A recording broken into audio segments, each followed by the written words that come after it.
love and respect for police officers, down to the original 8 police officers in Atlanta that even after becoming police had to dress in a YMCA because white officers didn't want to get dressed with niggers.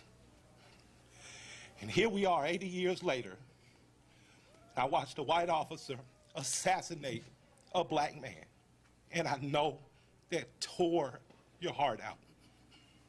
And I know it's crippling. And I have nothing positive to say in this moment because I don't want to be here.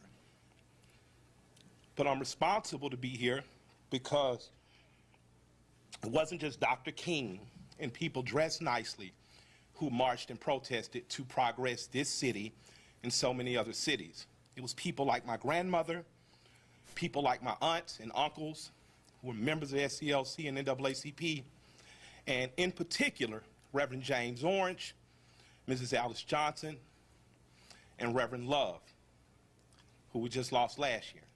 So I'm duty bound to be here to simply say that it is your duty not to burn your own house down for anger with an enemy.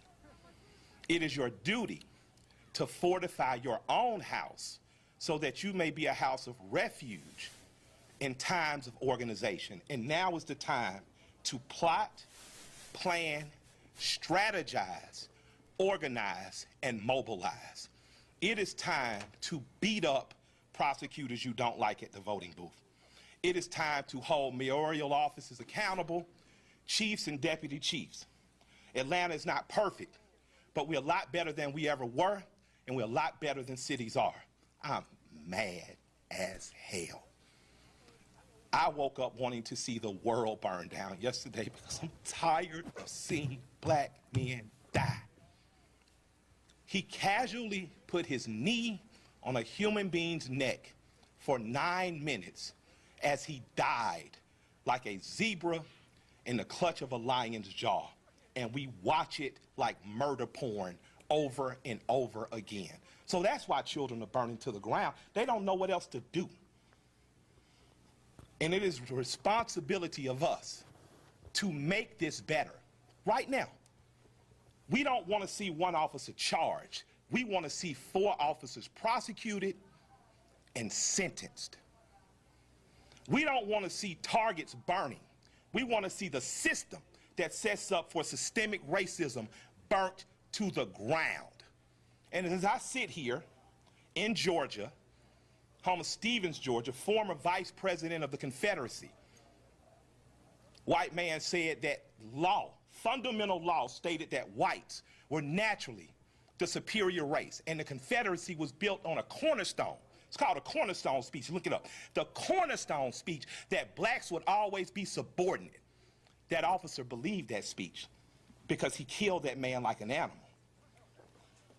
In this city, officers have done horrendous things and they have been prosecuted. This city's cut different.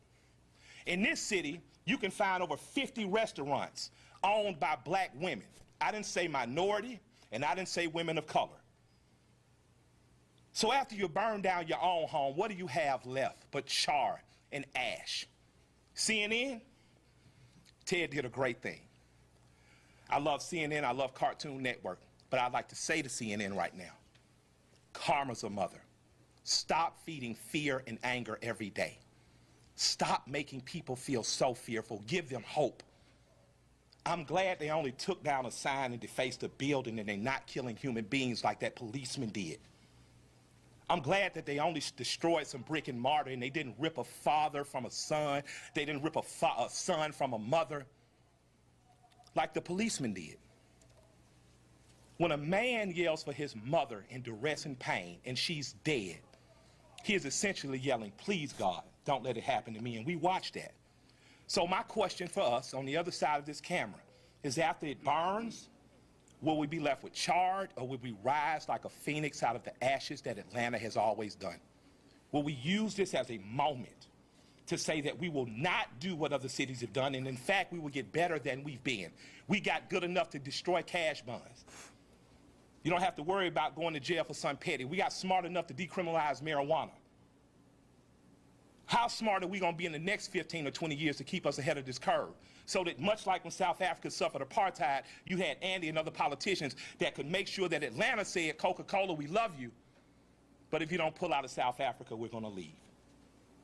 We're not going to drink Coca-Cola anymore. Coca-Cola jumped on their side and apartheid ended. So we have an opportunity now. Because I'm mad, I don't have any good advice. But what I can tell you is that if you sit in your homes tonight, instead of burning your home to the ground, you will have time to properly plot, plan, strategize, and organize and mobilize in an effective way. And two of the most effective ways is first taking your butt to the computer and making sure you fill out your census so that people know who you are and where you are. The next thing is making sure you exercise your political bully power and going to local elections and beating up the politicians that you don't like. You got a prosecutor sent your partner to jail and you know it was bullshit, put a new prosecutor in there. Now's your election to do it. You want a different senator that's more progressive, that promotes marijuana through, now is the time to do that. But it is not time to burn down your own home. I love and I respect you. I hate I don't have more to say. I hate I can't fix it in a snap. I hate Atlanta's not perfect for as good as we are. But we have to be better than this moment. We have to be better than burning down our own homes. Because if we lose Atlanta, what else we got? We lose an ability to plot, to plan, to strategize, to organize, and to properly mobilize. I want you to go home. I want you to talk to 10 of your friends. I want you guys to come up with real solutions. I would like for the Atlanta City Police Department to bring back the Community Review Board, one that Alice Johnson was formerly under Chief Turner. We need a review board here ahead of it before an officer does some stupid shit. We need to get ahead of it. That's my recommendation to my mayor and my chief. Let's get a review board. Let's get ahead of it, and let's give them power. We don't need an officer that makes a mistake once, twice, 3 times, and finally he kills a boy on national TV, and the next thing you know, the country is burning down.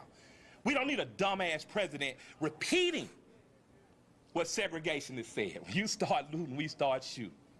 But the problem is some officers black and some people gonna shoot back. And that's not good for our community either. I love and respect you all. I hope that we find a way out of it because I don't have the answers, but I do know we must plot, we must plan, we must strategize, organize, and mobilize. Thank you for allowing me some time to speak. I'd like to appreciate our chief for what she said on YouTube. I thought it was very bold to do. I'd like to appreciate our mayor for talking to us like a black mama and telling us to take our ass at home. And I'd like to thank my friend for convincing me to come here. And I'll defer to Joe Beasley now because he knows a hell of a lot more than we do. Thank y'all.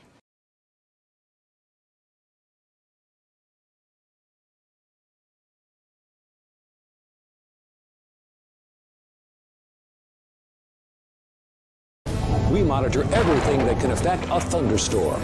We have the right tools. We can take you directly inside a storm. We have the technology to keep your family safe.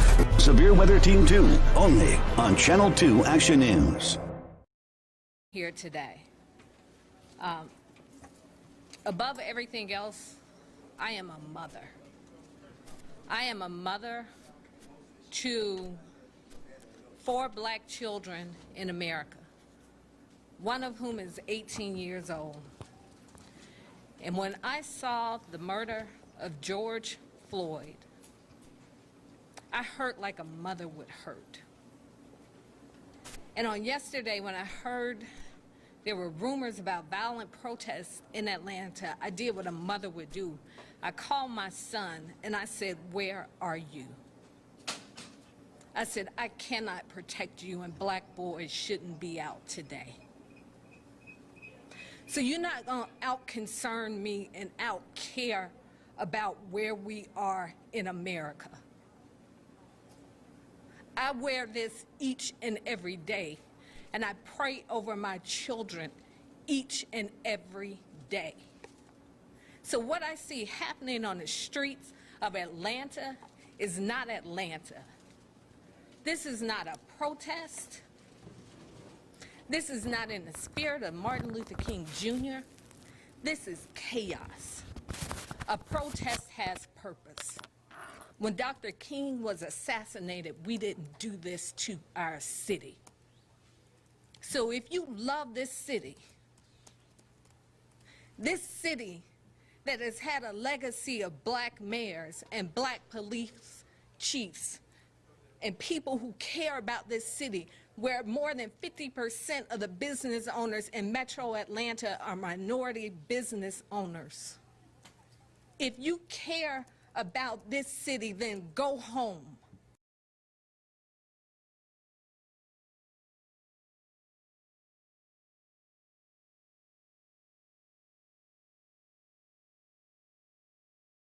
We monitor everything that can affect a thunderstorm. We have the right tools. We can take you directly inside a storm. We have the technology to keep your family safe. Severe Weather Team 2, only on Channel 2 Action News. Justin and Jovita, you know, listening to you guys talk about the history of Atlanta and the history of our protests, it is really a privilege at this point for me to bring in someone to talk about this, Ambassador Andrew Young. We're all going to have a conversation now, but it is a privilege for me to kick it off, sir. Thank you so much for joining us. At the same time, my first question, which is probably on all of our minds, when you see these images, Ambassador Young, what is it you're thinking right now? Well, I'm thinking I want to cry. I'm thinking that this was a good demonstration that went bad. The people who were there protesting the death of Brother Floyd in Minnesota were a beautiful crowd. But in the last, well, really just in the last half hour, it's disintegrated. And the disintegration started with the jumping on the police cars. And it's, you know, you can't demonstrate without organization.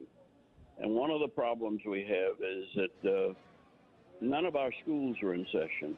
If we were in school, if there were students at Georgia State or at Morehouse or Clark or Georgia Tech, this demonstration could have been organized, but it was put together by social media, and they were very well organized in the beginning, but then it disintegrated. From the moment they burned the American flag, I said, oh, goodness.